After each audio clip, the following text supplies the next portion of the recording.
안녕하세요. 이산입니다. 성평등 작업실 1호에서 교육 활동을 하고 있습니다. 이 영상은 2022년 한국문화예술위원회 공연예술 중장기 창작 지원 사업에서 시행한 성인지 역량 강화 교육의 일부를 재구성해서 제작했습니다. 성폭력이라는 사회 문제는 각자가 선 자리에 따라서 그 무게감이나 심각성이 다르게 느껴질 수 있습니다. 하지만 예술활동 현장에서 성폭력이 더 이상 없기를 바라는 마음은 누구나 가지고 계실 거라고 생각해요. 이 영상이 각자가 선 자리에서 안전한 창작 환경을 위해 고민하고 행동하는 데 조금이라도 도움이 되기를 바라는 마음입니다.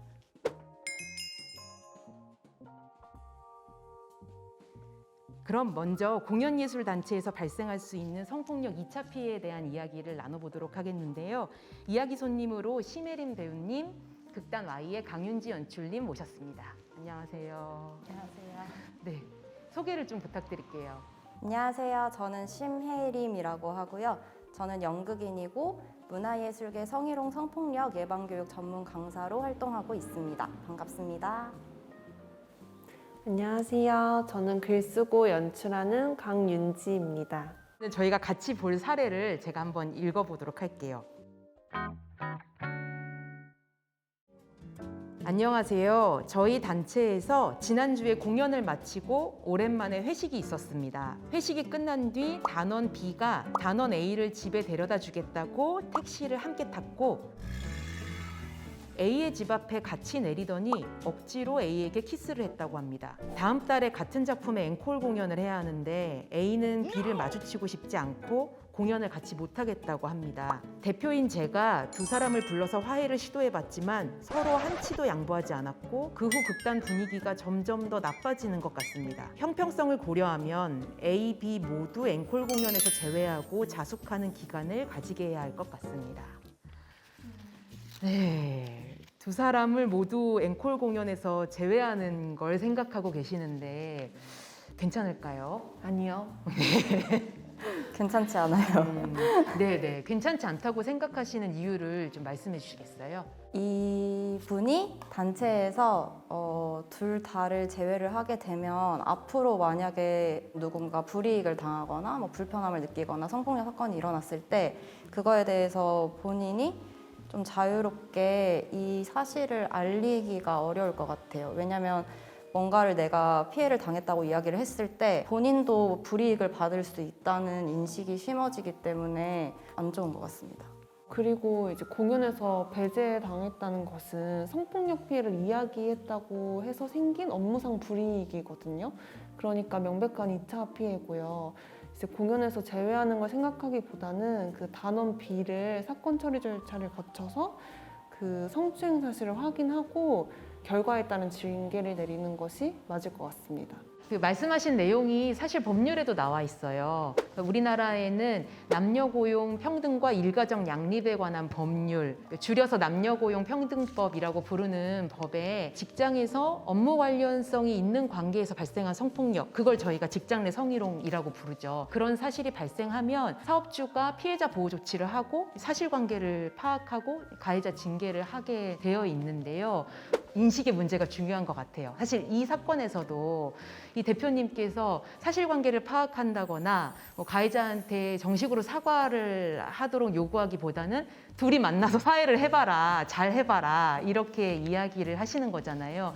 성폭력이라고 하면은 이게 다른 폭력들처럼 이런 똑같은 폭력으로 인식을 하지 않고 그냥 두 사람 간의 어떤 일, 이렇게 개인적인 일 이런 식으로 생각을 좀 잘 하시는 것 같아요. 두 사람 사이에 만약에 호감이 있었다고 하더라도 만약에 상대방이 동의를 하지 않았는데 일방적으로 본인의 어떤 성적인 행위를 한다는 것 자체가 폭력 행위가 될 수 있다는 어떤 인식의 변화가 필요한 것 같아요. 그리고 이렇게 당사자 간의 화해라는 것은 말씀해 주신 것처럼 감정으로 바라보는 문제기도 하고 또 개인과 개인의 일로 치부하는 일이잖아요. 그래서 피해자에게도 가해자만큼의 책임이 있다고 동등한 책임을 묻는 것과 같은 일입니다. 네, 그렇죠. 그러니까 앞에서 얘기 나눠주신 것처럼 이 성폭력 사안이 예술 활동 중에 발생했을 때는 단체가 갖는 어떤 의무가 있다라는 것, 그리고 가해자에게 책임을 물어야 하는데 이 피해자에게도 책임을 묻거나 또는 이 사건의 원인을 피해자에게 돌리는 고정관념이 있다는 것을 저희가 좀 기억할 필요가 있을 것 같습니다. 네, 그러면 다음 사례를 보겠습니다. 안녕하세요. 저희 단체에서는 얼마 전 성폭력 사건을 해결하는 과정이 있었습니다. 신입단원 A가 선배 단원인 B에게 1년 동안 성희롱과 성추행을 겪었다는 사실이 밝혀졌기 때문입니다. 단원 B는 1년 동안 단체 활동을 쉬고 가해자 교육을 받기로 했어요. A도 많이 지친 상태라서 일단 지금 준비하는 공연에는 합류하지 않고 쉬겠다고 했습니다. 그런데 어제 A의 SNS를 봤더니 술집에서 취한 상태로 친구에게 기대어 있는 사진이랑 노래방에서 신나게 노래하는 영상이 올라와 있었어요. C라는 선배는 그걸 보더니 A는 아무렇지도 않고 B 선배가 오히려 힘들어 보인다. 성폭력이 정말 있었던 게 맞냐고 묻는 겁니다. A가 소문 때문에 난처해질 수 있으니 SNS에 그런 게시물을 올리지 말라고 알려줘야 할까요? 만약에 피해자가 선배에게 이런 연락을 받는다면 자신이 뭔가 잘못하지 않았을까 하는 스스로에 대한 의심도 사실 생겨날 것 같고요. 피해자는 사건 처리 절차 과정을 끝내고 그냥 일상을 지금 보내고 있었을 뿐인데 그런 SNS에 올린 사진이 이런 의심의 씨앗이 되는 것이 너무 속상한 일인 것 같아요. 이런 사진이 성폭력이 있었는지 없었는지와 연결시키는 건 너무 위험한 일이고 사실 주변인들이 정말 하지 않도록 노력해야 하는, 생겨선 안 되는 일인 것 같기도 하고요. 애초에 성폭력이 없었다면 이 게시물은 아예 문제가 되지 않았을 거거든요. 저도 동의를 하고요.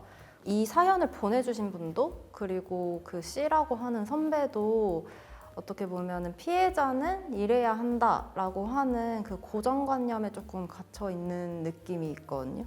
성폭력 피해가 있었다고 해서 24시간 매분 매초 그것만 생각하면서 이렇게 지낼 수 없고 그렇게 하지 않도록 저희도 도와줘야 되기 때문에 그 부분을 좀 신경을 써주시면 좋을 것 같아요. 네, 저희가 이런 고정관념을 주변에서 굉장히 쉽게 접할 수 있는데 언론 보도라든지 인터넷의 댓글이라든지 또 주변 사람들과의 대화에서도 많이 발견하곤 하는 것들인데요. 대표적으로는 피해자의 옷차림을 탓한다든지 피해자가 술에 취해 있었다라는 사실 때문에 피해자에게 책임이 있다라고 한다든지 피해자가 피해를 입은 후에 가해자와의 관계를 바로 끊지 않았다는 이유로 피해가 없었던 것이 아니냐 이렇게 이야기를 하기도 합니다. 이런 고정관념에서 벗어나기 위해서는 정말 끊임없는 그 인식의 점검이 필요한 것 같아요. 이 사례를 보내신 분은 피해자와 같은 단체에서 활동하고 계신 것 같아요. 이분이 어떻게 하면 좋을까요? 지금 이 분이 그 다른 선배 씨에게 얘가 잘 지내는 것 같으니까 가해자를 유혹한 걸지도 모르겠다 막 이런 식의 이상한 말을 들으신 분이잖아요. 근데 이런 말들은 피해자에게 명예훼손을 포함해서 되게 다양한 2차 피해를 발생시킬 수 있는 위험이 또 있고요. 그래서 그 SNS를 조심하라는 말을 절대 전달하지 말고 이런 이야기를 전한 선배에게 이런 식의 이야기는 좀 위험하다. 그리고 확실하지 않은 이야기들을 이야기하지 말아달라. 이런 식의 이야기를 해주는 것이 좋을 것 같아요. 그게 피해자분한테 훨씬 도움이 될 것 같고 1년 동안 있었던 피해 사실을 말을 했다는 거는 어쨌든 자기 주변에 있는 이 단체의 사람들을 신뢰를 그래도 어느 정도 하고 있기 때문에 그걸 믿고 이야기를 한 거잖아요. 그 부분을 항상 좀 기억을 하고 다른 단원분들도 이걸 해결하기 위해서 다 같이 엄청 노력을 하고 고생을 많이 하셨을 텐데 이게 좀 헛되지 않을 수 있도록 다 같이 좀 인식의 변화, 아까 말씀하셨던 그런 고정관념이나 나의 편견을 좀 돌아보고 그런 부분에 있어서 인식의 개선을 하기 위해서 좀 노력을 해보시면 좋을 것 같아요. 두 분 말씀대로 단체 내에서 혹시나 피해자에 대한 2차 피해가 발생하지 않도록 서로 어떤 인식의 차이가 있는지 좀 확인하고 토론하는 시간이 필요할 것 같아요. 근데 단체에서 이제 자발적으로 이런 과정을 하시려고 하면 보통 도움이 좀 필요한데요. 혹시 도움이 되는 자료가 있을까요? 되게 다양한 단체에서 뭐 자치규약이나 행동강령 같은 걸 만들고 있고 또 인터넷으로 뭐 검색을 또 해보실 수 있어요. 그 중에 대표적으로는 그 KTS 워킹그룹이 만들었던 KTS 한국공연예술자치규약이 있습니다. 그 예술계의 행동강령 홈페이지 보시면은 참고할 수 있는 자료들이 있기 때문에 이제 그걸 참고를 해서 본인들한테 맞게 만들어 보면은 그 과정을 통해서 좀 대화도 많이 하고 우리의 어떤 인식의 차이나 이런 걸 좀 좁혀가는 시간이 될 수 있을 것 같아요. 성폭력 2차 피해를 예방하는 데는 인식의 변화가 필요하다는 말씀을 두 분 모두 해주셨는데 이 인식의 변화는 한두 사람의 힘으로 되는 것 아니잖아요. 그래서 이 영상 보시는 단체에서도 참고 자료나 전문 기관의 도움을 받아서 우리 단체 안에 어떤 고정관념이 있는지 살펴보는 시간을 가지실 수 있으면 정말 좋을 것 같습니다. 네, 그러면 다음 영상에서 뵙겠습니다. 강윤주 연출님, 심혜린 배우님 감사합니다. 네, 이번 편의 내용은 OX 퀴즈로 준비했습니다. 직장 내 성희롱 발생 사실을 알게 되었다. 지체 없이 조사를 해야 할 의무를 부여하고 있습니다.